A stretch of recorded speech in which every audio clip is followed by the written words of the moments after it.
School 22వ ward 19 సచివాలయంలో సర్దార్ వల్లభాయ్ పటేల్ స్కూల్లో ఈరోజు పీటీఎం అంటే పేరెంట్స్ టీచర్స్ డే అని మన నారా లోకేష్ గారు ఆంధ్రప్రదేశ్ మొత్తం స్పాన్సర్ చేయాలా, ఆడ పోయి అటెండ్ కావాలా, పిల్లలు ఏమున్నారు, ఏం చదువుతున్నారు, మా ప్రభుత్వం నుంచి ఏమి వాళ్ళకి లబ్ధి పొందుతున్నారు అనే విషయం పైన మొత్తం రాష్ట్రం ఆంధ్రప్రదేశ్ అంతా చేయడము ప్రారంభించడం జరిగింది. దాంట్లో భాగంగా గుంటకల్లో మా వార్డులో 3.0 అనే దాని కింద ఇప్పుడు డెవలప్మెంట్ అవుతా ఉంది. ఇక్కడ చాలా మంది మన పాన్సర్ అన్నారు, మహేష్ కూడా యాంకర్ అన్నారు, మన సద్దాముత్యం కూడా స్పాన్సర్ చేస్తానన్నారు, మన అలాగే మహేష్ కూడా ఒక 5 రోజులు స్పాన్సర్ చేస్తామని చెప్పారు. కాబట్టి మా వంతుగా మా పాప మేము అంత చేస్తున్నాము.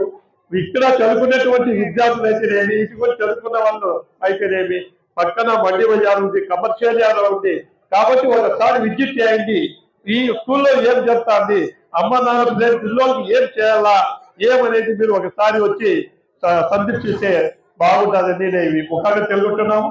ఈ రోజు పిల్లల కోసము మన ప్రభుత్వం చేస్తున్నప్పుడు మన వంతు కూడా మేము చేయాలని మేము కోరుతున్నాం.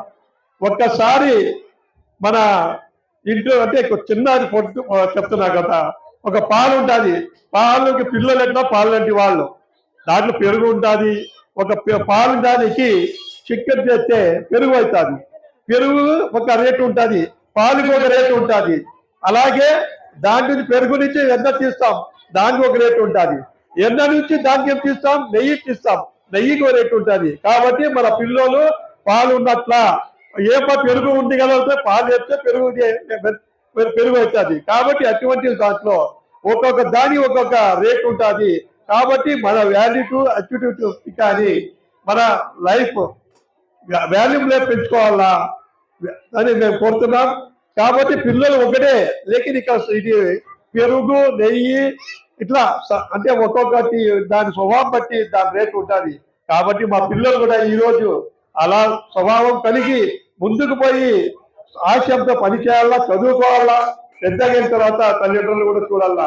ఈ రోజు ప్రత్యేకంగా చెప్పడం ఏమంటే, మన పిల్లలు చిన్న పిల్లలు 2 ఏళ్ళు కానీ 3 ఏళ్ళు కానీ సెల్ ఇస్తేనే వాళ్ళు అన్నం పెడుతున్నారు, సెల్ ఇస్తేనే వాళ్ళు ఇది స్కూల్కి వస్తున్నారు. సెల్ ఇవ్వండి, ఎంతవరకు ఇవ్వాలా, పొద్దునే స్కూల్కి వచ్చిన తర్వాత సాయంత్రం వాళ్ళకి ఎంటర్టైన్మెంట్ కొన్నారు. 24 వర్క్ సెల్ ఉంటే ఎప్పుడు చదువు చెప్తారు, ఎప్పుడు మీరు వర్క్ హామ్వర్క్ చేపిస్తారు. కాబట్టి సెల్లుకి దూరం పెట్టాలనేది ఒక ఆకాంక్ష. ఒక ఇంటర్వ్యూలో మన వివేకానంద ఆయన షికాగోకి పోతారు, పోయినప్పుడు అక్కడ మన భారత సంస్కృతి గురించి మాట్లాడతారు. అందరూ మాట్లాడుతుంటారు, ఇంటలెక్చువల్ ప్రపంచ దేశాల నుంచి వచ్చింటారు, లేడీస్ అండ్ జెంటిల్మెన్ అంటారు. కానీ వివేకానంద మా సాంప్రదాయం మా ప్రకారంగా మా సోదరి వర్గాన్ని చెప్పడం జరుగుతుంది. యావత్ ప్రపంచం వాళ్ళు వచ్చింది ఇంటలెక్చువల్ అంతా ఆయన గురించి పొగడడం జరుగుతుంది. అట్లా అనేక కార్యక్రమం చేశారు. ఏపీజే కలాం కూడా అలాగే ఆయన ఒక పుస్తకం రాశారు. అరే నాయన, ఒక మైకేల్ జోర్డాన్ అనే బేస్బాల్ క్రీడాకారుడు, ఆయన ఒంటాడు ఏమంటున్నాడంటే, నాయన వాళ్ళ నాయన పిలుస్తారు, ఏం నాయన ఏమంటే, అరే టీ షర్ట్ ఇస్తున్నాను నీకు, ఇది $1 షీట్ $2 కంపరామని పిల్లలు చూస్తారు. కానీ అక్కడ మన పిల్లలు ఉంటే ఏం చేస్తానన్నా, మన ఆయన చూస్తే $1 దానికి $2 ఎట్లా అమ్మాలా అని ఆలోచన చెప్పి రకరకాలుగా మాట్లాడతారు. కానీ ఆ పిల్లోడు మైకేల్ జోర్డాన్ ఆయన టీ-షర్ట్ తీసుకుని పోయి ఇట్లా బజార్లో పోయి పెట్టి ఆడ మన ఇప్పుడు చెప్పినట్టు మహేష్ చెప్పినట్టు పాటలు పాడుతూ అంటారు. చేసేటప్పుడు ఆడ పాట అయిన తర్వాత వచ్చి ఒక ఆయన ఎంత టీ-షర్ట్ అంటే $2 అంటాడు. ఆ $2 తీసుకుని పరుగు వాళ్ళ ఆయన చెప్తాడు, నాన్న నువ్వు $1 $2 అమ్మినాను అంటే ఇంకో టీ-షర్ట్ ఇస్తాడు, ఇది $10 అమ్ముకురావని, $10 ఎట్లా అమ్మాలా అని మళ్ళీ ఏం నాయనకి చెప్పడు. మళ్ళీ వస్తాడు, మళ్ళీ ఆలోచన చేస్తాడు ఎట్లా చేయాలా అని. అప్పుడు ఆయనకి ఇది వస్తుంది, ఏం చేస్తాడు, ఆ ఫైటింగ్ చేస్తాడు. ఫైటింగ్ చేసినప్పుడు ఆ ఫైటింగ్ చూస్తారు అంత జనం. టీ-షర్ట్ నాకు కావాలని పెద్ద ఉంటాడు, ఎంత అంటే $10 అంటారు. $10 తీసుకుంటారు, మళ్ళీ $10 వాళ్ళ ఆయన తీస్తాడు. కానీ ఆడప్పుడు కూడా చెప్పడు, ఇంకో వాళ్ళ ఆయన ఇంకో టీ-షర్ట్ ఇస్తాడు. అరే నాయన ఇది కూడా అమ్ముకురావాలి. టీ-షర్ట్ ఇచ్చినప్పుడు $500 అమ్మాలా అంటాడు. అప్పుడు ఆయనకి చాలా అవుతుంది, ఇది అయిపోతుంది. ఏం చేయాలంటే ఊరికే కూర్చోకుండా దానిపైన కాన్స్టిట్యూషన్ పెడతా ఉంటాడు. అప్పుడు దానికి ఎత్తికితే పేపర్లో వస్తుంది, ఇక్కడ నగరానికి ఒక హోటల్లో మైకేల్ జాన్సన్ వస్తున్నాడు అనేది వస్తారు. అప్పుడు మైకేల్ జాన్సన్ ఎక్కడ ఉన్నాడని ఆ పిల్లలు ఎత్తుకొని ఆడ పోయి టీ షర్ట్ చూపిస్తాడు. నేను నీకేం కావాలని మైకేల్ జాన్సన్ మైకేల్ జోర్డాన్ అడుగుతాడు. అప్పుడు అడిగినప్పుడు మీరు ఆటోగ్రాఫ్ మీరు పెన్తో రాస్తే నేను తీసుకుంటాను, నేను హ్యాపీగా ఇది అవుతాను అని చెప్పడంటే మైకేల్ జాన్సన్ టీ షర్ట్ పైన సిగ్నేచర్ పెడతాడు. అప్పుడు సిగ్నేచర్ పెట్టినప్పుడు అక్కడ భూమి కూడా ప్రజలకి చెప్తాడు, ప్రేమ అనురాగంతో మైకేల్ జాన్సన్ సిగ్నేచర్ చేశాడు, దీని ఖరీదు $500 అంటేనే ఒక ఆయన వచ్చి $500 ఇచ్చి తీసుకొని పని జరుగుతుంది. కాబట్టి టీ షర్ట్ ఒకటే, ఇక్కడ $2 అమ్మినాడు అదే టీ షర్ట్ ని, ఇంకో అమ్మినాడు $10కి అదే టీ షర్ట్ ని $500కి అమ్మాడు. అంటే ఒకటే మా పిల్లలు అంచెలంచెలుగా అలాగా అంటే అంచెలంచెలుగా ఎదగాల. కాబట్టి ఇటువంటివి మా పిల్లలు నేర్పాలా, మా పిల్లలు నేను చేస్తే బాగుంటుంది. ఒక నిమిషం మాట్లాడి ఉపయోగిస్తున్నా. అలాగే మౌలానా కావున ఇది ఏపీజే కలాం గారు అంటారు, ఒక ఇంటర్వ్యూకి పిలిచినప్పుడు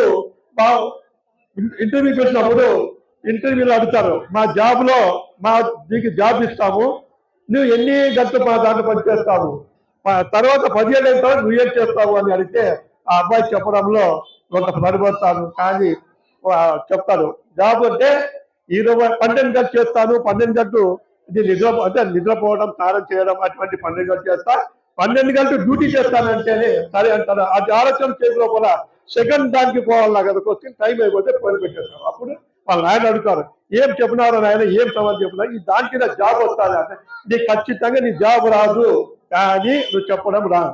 నువ్వు చెప్పాలా, ఎలా చెప్పాలా, 24 గంటలు పని చేస్తాను అని చెప్పాలా గంట బలంగా. అలాగే ఎలా చదువుతాను మీ నాన్న అంటాం. లేదు, ఎటువంటి పరిస్థితుల్లో కూడా నువ్వు తినేటప్పుడు కూడా కంపెనీ గురించి ఆలోచిస్తావు, పనుకునేటప్పుడు కూడా నువ్వు కంపెనీ గురించి ఆలోచిస్తావు, నువ్వు ఫ్రెండ్స్ తో కానీ బంధువులతో ఉన్నప్పుడు కూడా నువ్వు కంపెనీ గురించి ఆలోచిస్తున్నావు. కాబట్టి నేను 24 గంటలు పనిచేస్తానని చెప్తే నీకు ఉద్యోగం వస్తా అంటారు. ఇంకో క్వశ్చన్ ఏం అడిగినారు, ఇంకో క్వశ్చన్ ఏమంటే నువ్వు 10 ఏళ్ళ తర్వాత మా కంపెనీలో వస్తే ఏం చేస్తావు అన్నప్పుడు ఆ కంపెనీకి నువ్వు నీ సీట్లో నేను కూర్చుంటానని చెప్పింటే సమాధానం అది బెస్ట్ అవుతుందా, నువ్వు నీ ఆశయానికి చేస్తా అంటుంది. కాబట్టి సమయం లేదు అందరు, కాబట్టి నేను ఇంతటి ముగిస్తున్నాను. ఎలక్ట్రానిక్ మీడియా వాళ్ళకి కూడా నేను ఈరోజు వచ్చిన వాళ్ళకి ధన్యవాదాలు చెప్తున్నాను. ఇక్కడ వచ్చిన మేడం వని భాష సద్దాం హుసేన్, మన యాస్మిన్, మన మహేష్, లక్ష్మణ్ సార్కి 2 మాటలు ఇంకేం లేదు. లక్ష్మణ్ సార్జీ వచ్చినప్పటి నుంచి ఇది చేయాలా అది చేయాలా అని తపన ఉంది, ఆయన కూడా చెప్పడం జరిగింది. మేము కూడా జయరమ్మన్న చోదరి నారాయణ సభ్యులతో కూడా కలుస్తాం. ఈ పాఠశాలకి ఏం కావాలా అంటే మమ్మల్ని అయితేనేమి, దానికి ఖర్చుగా ఏమన్నా అంటే మా వంతు తీసుకొని పోయి ఈ స్కూల్కి డెవలప్ చేస్తామని ఈరోజు తగ్గ మా లక్ష్మణ్ సార్కి శుభాకాంక్షలు లేదు. అందరూ శుభాకాంక్షలు. జై హింద్, జై తెలుగు.